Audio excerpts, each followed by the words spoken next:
দামা নিয়ে কোথায় যাচ্ছি, মানুষ মারবো নাকি? আরে দূর, কেন মানুষ মারবো? তো আমি ভাবলাম আজ ঘরের পাশে একটা কলা গাছে ঠোঁ এসেছে, সেটা কেটে নেওয়ার জন্য এসেছে। আমাদের ঘরে অনেক মেহমান এসেছে, ওদেরকে নিয়ে খাবো। আজকে ঠোঁটা আমি ভর্তা করব, মানে মাখা করব। তো এটাকে আমি কেটে নেব। আমি একা আসি নাই, আমার ছোটো বোন এসেছে আর আমি এসেছি। দুজনে মিলে কাটা শুরু করতেছি। আমি এই যে দেখো কাটা হয়ে গেছে, মানে একটা ধাক্কা দেওয়ার সাথে সাথে ঠোঁটের উপরে পড়ে গিয়েছে। ঠোঁটা কিন্তু চাই যে একদম ছোটো দেখছি আমি উপর থেকে। আমি দেখবো কেমন, সেটা আমি টানতে শুরু করছি। শুধু আমি এটা টানতেছি না, আমার বোনও টানতেছে। টানার পরে পড়ে গিয়েছে। এই যে দেখা একদম ছোটো, কিন্তু উপরে যা দেখা গেছে একদম সেটা একদম ছোটো না। তো আমি ধামা দিয়ে এক কোপে পালিয়ে দিয়েছি। এটার ভিতরে আবার গাছের ভিতরে বগলি আছে, সেটাও আমরা তুলে নিব। এই যে আমি আর আমার বোন মিলে তুলে নিতেছি।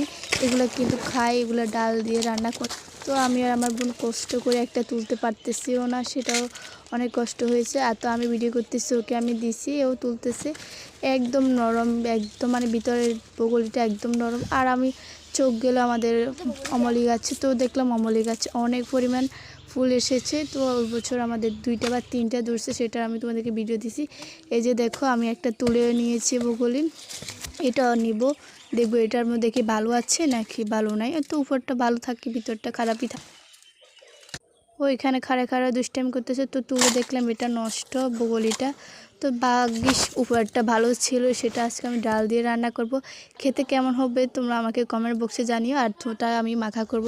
আমাদের অনেক মেহমান এসেছে, সবার সাথে মিলে একসাথে খেলে তো ভালো লাগে, একা খেলে তো একদম ভালো লাগে না। এই যে দেখো আমি যেটা ডং করে নিয়ে আসতেছি, সেটা পড়ে গেছে, তখন আমার বোন নিয়ে এসেছে।